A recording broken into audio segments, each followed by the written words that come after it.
DYRD Drama presents Handumanan sa usa ka awit.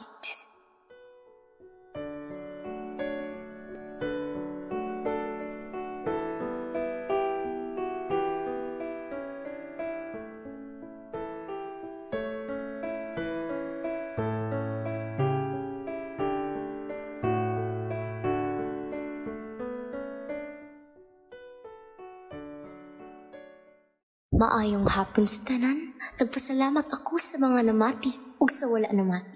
Sa tanang mga higala nga anak karon kini nga drama sa radyo, ang istorya sa usa ka estudyanteng babae nga nagpadala og mensahe alang sa iyang kaagi karon nga nagtago sa pangalang Leah. Mayong gabi ma, pa. Nakuha na namo imong card. Nganong ingani man imong grado? Ma, okay naman to akong grades. Unsay okay. Ako sa una nga giskwela ko, lagi ko kasulay nga na ako 80 nga grado. Sorry ma, maning kamot na lang kog maayos sunod.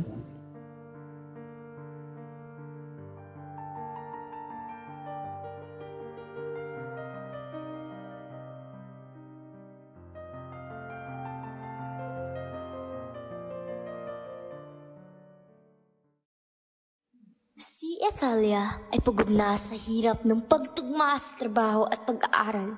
Pagod sa mataas na inaasahan mula sa kanyang pamilya.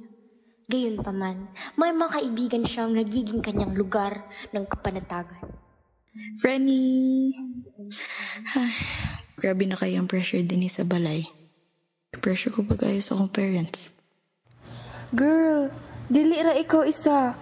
Pressure sad ko sa akong parents. Pero kung kinahanglan ka og tabang, naara ko diri. Thank you, Frenny. Dili yun ako kaya kung wala ka. Sa mga pagsubok na dinanas ni Ethalia, siya ay nakakuha ng bagong pangunawa mula sa kanyang mga kaibigan. Hanggang isang araw, nakita ng kanyang mga magulang ang kanyang mga marka sa paaralan. Italia, unsa man ni? Wala jud ko kasabot. Unsang klase nga grado ni? O nganong gapabuyag-buyag ra ka dinhi? Mauna, kay puro man barkada ang giatupag ug magtuon pa ka perme parehas anak ni Beth, dili gyud na may ana imong grado. Ayo jud ko pagkita nga ni sunod nga grado. Grabe among pagsakripisyo para lang makaskwela ka. Unya maora ni imo hatag namo. Pa, ma, dili na ako kaya. Di ka po'y nakaayo ko.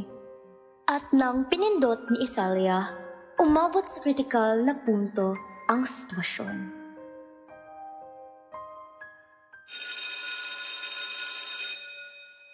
Miss Hyacinth, meron ka bang oras? Ethalia, sobrang pagod ka na. Magpahinga ka muna ha. Tumungo si Ethalia bilang pagsang-ayon. Ngunit, sa totoo lang ay dumiretso siya sa kanyang part-time na trabaho, kung saan kapansin-pansin ang kanyang pagod. Ngunit, ipinagpatuloy pa rin niya ang pagtrabaho maghapon. Freddy, okay ra ka? You look really tired. Uy, friend! Ay, kapoy na gid ring dapita, pero fighting lang gid kay di man ta dato. Don't overdo it, ha? We're here if you need us. Matapos ang ilang oras ng pagtatrabaho, umuwi si Ethalia at dumiretso sa kanyang silid upang mag-aral para sa kanyang pagsusulit. Sinubukan niyang pagbutihin ang kanyang pag-aaral sa kabila ng matinding pagod na nagpapigat ng kanyang pakiramdam. Kailangan ko pa mag-aral. Hay. Bago tayo magpatuloy, let's have Tibay Araw-Araw with Bear Brand, sponsored by Nestle. Ngayon matagulan, madami ang sipon, maiiwasan yan. Maraming seahulls, make it stop your head ni tibay. Araw-araw, punuin muli, punuin muli, punuin muli. Micronutrient deficiency, labanan natin pag may tibay araw-araw, oh yeah. Kaya natin micronutrient deficiency, labanan natin pag may bear band araw-araw, oh yeah. Kaya natin to. Lumipas ang mga oras, ilang araw, ilang linggo, at siya'y nag-aaral pa rin nang walang pahinga. Hanggang isang linggo, bago ang kanyang pagsusulit, inimbitahan siya ng kanyang mga kaibigan sa isang kaganapan. Freddy! Sige na magtuon para sa exam. Sobra ka na ka-advance. Rest sa oy. Sakto si Karel. Uban na mo, Italia. Mo attend mi og party before sa exams. Pang pawala sa kolba ba? Ay, basin dili ko sugtan sa akong parents. Kay bala na ra ba ka friend nga strict kaya sila. Ay, sus. Ay lang inana. Di-stress lang sa Italia. At least once. Bitaw Italia, hardworking kayo kasi imong studies. I think okay ra na at least once, like a prize ba? Sige, Frenny. Nang maglaon sa araw na iyon, si Italia at ang kanyang mga kaibigan ay nagpunta na sa party. Inaasahan ni Italia na mawawala ang kanyang pagod at magiging masaya na siya. Ngunit, napagtanto niya na ito ay isang malaking pagkakamali. Habang si Italia ay nagpapakasaya, ang kanyang matalik na kaibigan na si Karel ay kinuwento sa iba ang kanyang sikreto. Hoy! Kay ba mo ga si Italia kay nibayad og kwarta siya classmate para mo make siya project? Katog na perfect siya ba? Hoy, Karel, nga na to imong giingon? Ha? Italia, tinood ba ang giingon ni Karel? Ha? Dili to tinuod. Uwa ko sabot yun. Uwa ko sabot nimo. Tuba na akong migati ka. Akala ni Italia na mapagkakatiwalaan niya ang kanyang matalik na mga kaibigan. Ngunit pinagtaksilan pala siya ng mga ito, kaya dahil doon, hindi niya na itong ituturing na mga kaibigan at hindi na siya magtitiwala kahit na kanino. Sa kanilang bahay, pinagalitan siya na kanyang ama dahil sa pag-attend ng party na walang pahintulot, lalo na sa panahon ng pagsusulit. Nalunod si Italia sa dami ng nararamdaman at nagpunta sa kanyang kwarto. Italia, huy! Ngano ni adto ka man og party? Unsa, wala na kay pakis imong grado, ha? Pwede party niya, isang week karon. Wala pa jud ka nanangid namo. Pa, sorry na pa. Dili na ko kayong magtuon. Isud kay balance ang akong work ug ang ako pag-eskwela. Ganahan na kayo ko magpauway. Bisag kadit lang.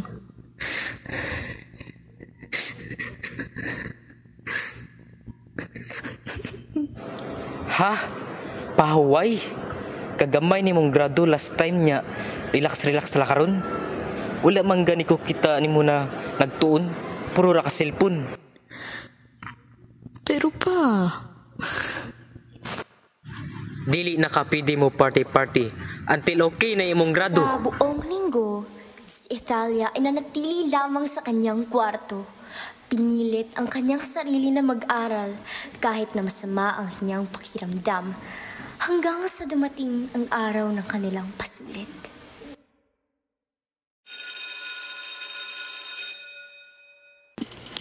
Magandang umaga sa inyo lahat mga estudyante. Ngayon ay magkakaroon tayo ng ating quarterly examination na nagkakahalaga ng 50% ng inyong marka. Noong araw matapos ang kanilang pagsusulit, si Italia ay may naramdamang kaba dahil sa kanyang marka. Napakarami kasi ng kanyang iniisip at dala na rin sa pagod niya sa trabaho, kaya't hindi na niya nasagutan ng mabuti ang karamihan sa mga tanong sa kanyang pagsusulit. Magandang umaga sa inyo lahat. Ngayon, ipapasa ko na ang inyong nakuhang marka sa pagsusulit. Italia, pwede ka ba makausap pagkatapos ng ating klase? Gusto kong kausapin ka tungkol sa iyong gradong nakuha. Italia! Italia! Italia!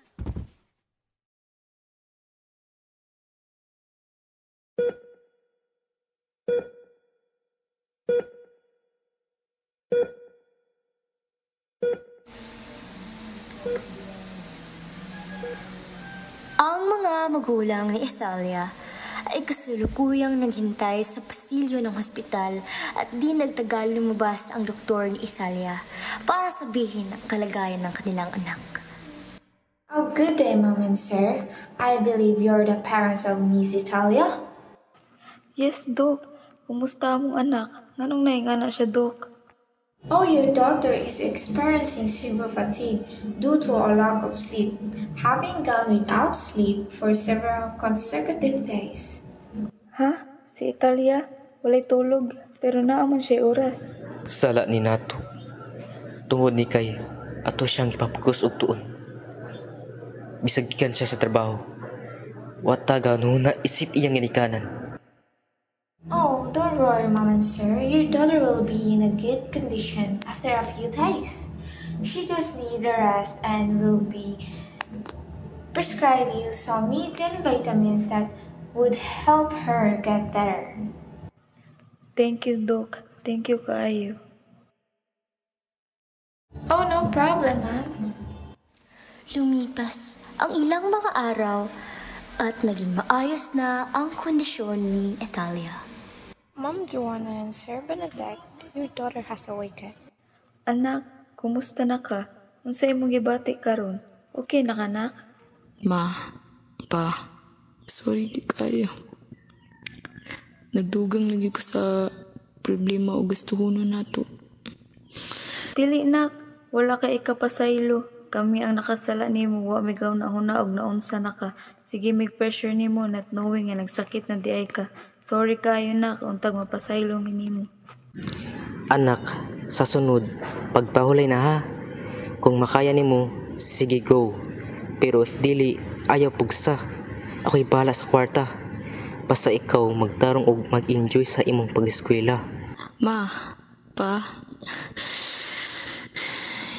salamat. Kalaunan, si Italia ay bumalik na sa pag-aaral at alam pala ng kanyang mga dating kaibigan na siya ay nagkasakit. Kinumusta siya ng mga ito at nagpaumanhin sa kanilang mga nagawa. Italia, how are you? I heard nga na hospital daw ka. Okay ra ka? Hi. Yes. Okay na ko ron. Italia, sorry ha. Sorry if nasulti to na ako. Kabalo man ko nga nabuhat to nimo kay tungod sa daghang kag buhaton and wala na kay time para mabuhat pa. Untag mapasaylo ko nimo, Italia. Sorry, Italia. I understand when nabuhat to nimo. Sorry if nag-react dahin ko bisag wa ko kabalo sa whole gyud nga nahitabo. I hope you'll forgive me, pod.